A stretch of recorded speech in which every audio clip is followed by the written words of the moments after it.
Amber Ogden here with the Michigan Chronicle, and we have the pleasure of sitting down this morning with the Rodger Penzabene Jr. of WJZZ. Thank you so much for taking the time to chat with us this My morning. pleasure. Thank For you for the sure. invitation. Yes. Sincerely. Awesome. Yeah. So we're just going to jump right in here.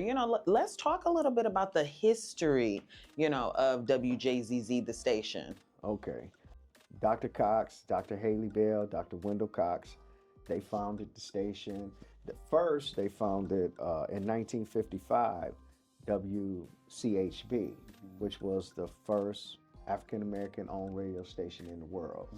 And so they had a major impact worldwide. Even though it was a local terrestrial broadcast, the fact that it was two African Americans who owned it, then they were trailblazers in that regard. And then in 1959, they found that they got the license to do jazz, and it was WCHD, their initials. So that became the world's first jazz station. And then in March of 1974, they changed the call letters to reflect the jazz format exclusively. Nobody else was doing it. Even, they were mixing other things with the jazz. So they decided, no, we're gonna just strictly jazz. And that's when they came up with WJZZ. And then the rest is history. The call letters became iconic, and no respectful jazz artist was ignorant to WJZZ's impact. So you had to come to Detroit, you had to interview, you had to get your records on WJZZ. And I think there's a lot of notable artists. Michael Franks, for one, comes to mind.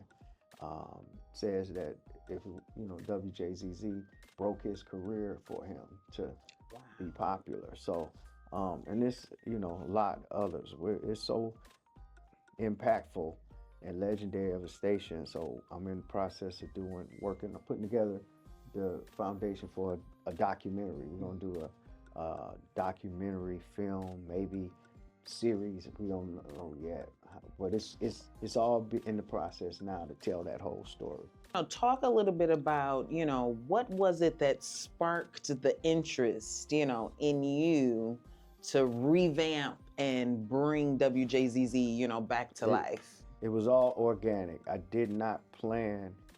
I don't have a background in broadcasting or radio or any of that. So it started literally me just wanting to have a cool jazz playlist. Just because I'm cool, I think. But so a friend of mine who was a bit older than me, he since passed away, but he was a real cool dude. He was a Vietnam vet. He was a musician, played sax, my favorite instrument. And I went to him because he was like a jazz encyclopedia. Okay. And I showed him my playlist that I thought was cool, and he literally took my MP3 player and threw it against the wall and smashed it. And he was like, man, what, I can't say all the words, but he started telling me about, you don't have Red Clay on here, you don't have Third Company, this is not a jazz thing, this is some BS and blah, blah, blah. So from that point, we start building a library.